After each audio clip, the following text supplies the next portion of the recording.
Todas somos Cassandra presenta Las armas no son la salida, una historia escrita por la periodista y escritora colombiana Patricia Lara, en la que colecciona verdades distintas y subjetivas que al entrecruzarse disparan el conflicto, donde no se demuestran las verdades de los hombres que son los que hacen la guerra, sino las verdades de quienes la sufren, las mujeres y los niños.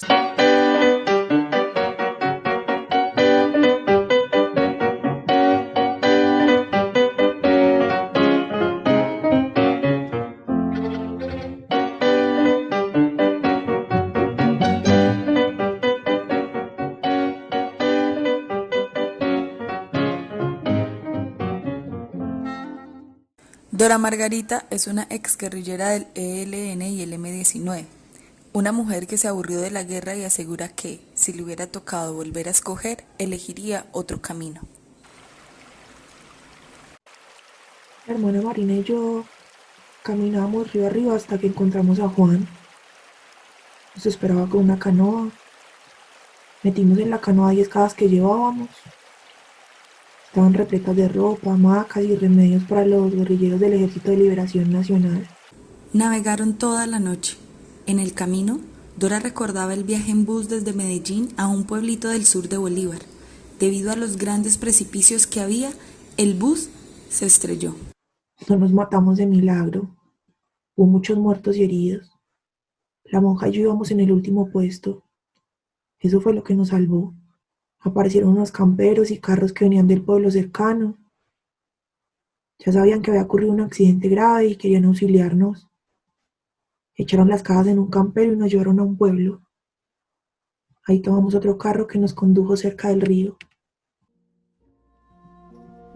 En el camino pensaba en mi mamá. No me había despedido de ella. No le había dicho que no sabía si la volvería a ver. No le había contado que había llegado la hora de irme a la guerrilla. ¿Quién iría a ayudarla si yo ya no iba a vivir más con ella?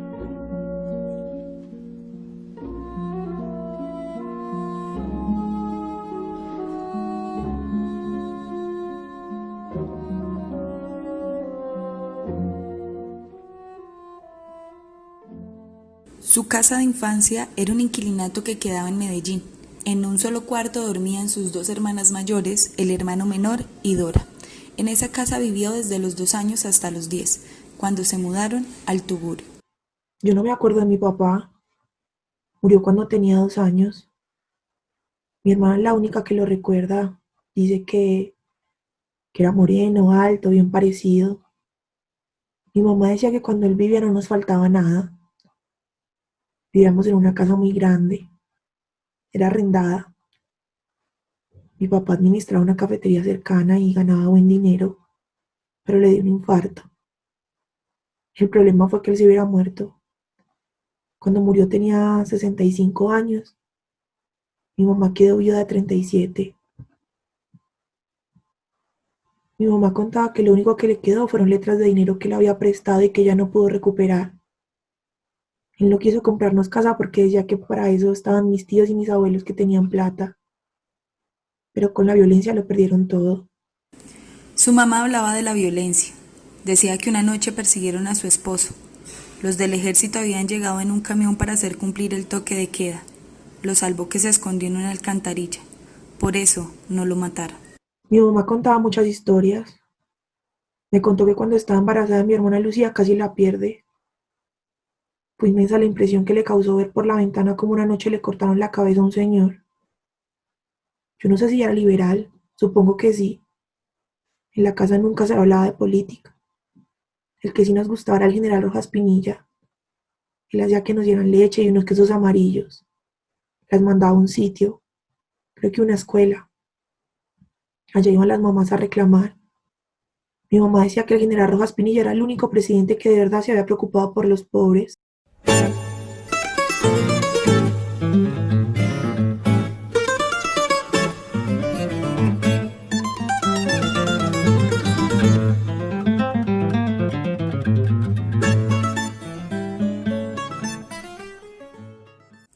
Cuando murió su papá, la mamá no sabía hacer absolutamente nada. Por eso le tocó vender los muebles e ir a lavar y planchar ropa a la casa de los ricos. Continuamos nuestra narración con Laura Castellanos. En otra época, trabajó en la cocina de una clínica. Se quedaba hasta tarde para poder llegar con las cabezas y pescuezos de pollo que botaban. Mi mamá salía todos los días muy temprano. Nos dejaba solos a cargo de Diana, mi hermana mayor, que tenía 7 años. Le seguíamos Lucía con 3, yo con 2 y Gilberto con 1. Él murió de un infarto a los 16 años. A los 7 años me mandaron a la escuela. En tiempo de cometas me quedaba en la calle. Cuando llovía hacía unos barquitos de papel con las hojas de los cuadernos. Un día llegó una nota donde le preguntaban a mi mamá si estaba enferma o me había retirado. Cuando mi mamá la leyó me dijo: Si usted no va a estudiar, va a trabajar. Entonces su madre le consiguió trabajo. Era niñera y ayudante de cocina. Un día le pegaron porque no le buscó rápido las medias del hijo de la señora. El muchacho comenzó a gritar y como Dora no corrió, le pegaron. Luego le contó a su mamá lo que había sucedido. Ella se enojó bastante y no la volvió a mandar a esa casa. Volví a la escuela. Allí pasaba un hambre impresionante, pero eso no me gustaba ir. Me desmayaba. Las niñas me preguntaban por qué, pero yo no les decía que era por hambre. Un día le conté a una y ella les dijo a las otras y al día siguiente me llevaron como 20 almuerzos. El recuerdo más grabado en la memoria de Dora es el del hambre. Pasó hambre desde muy pequeña. Ella y sus hermanos iban a la escuela con la ropa que le regalaban a su madre en las casas y muchas veces no tenía zapatos, pero eso no le importaba tanto como aguantar hambre. Recuerdo que había unas monjas que reunían los desechos que botaban en la plaza de mercado. Tomates, plátanos, yuca, papa. Todo eso lo ponían a cocinar en unas ollas inmensas. A las 12 del día había una fila inmensa. Nosotros llevábamos un plato y una cuchara, pero mi hermana no comía porque la sopa tenía unos gusanitos blancos. Se le revolcaba todo cuando las veía. Nosotras le rogábamos que comiera, pero pues él se negaba. De su infancia solo le quedan 3 buenos recuerdos: la libertad tan sabrosa en la que vivían, los barquitos de papel que hacían cuando no iban a la escuela, y la muñeca negra de trapo que alguna vez le hizo su mamá. Todo lo demás fue pobreza.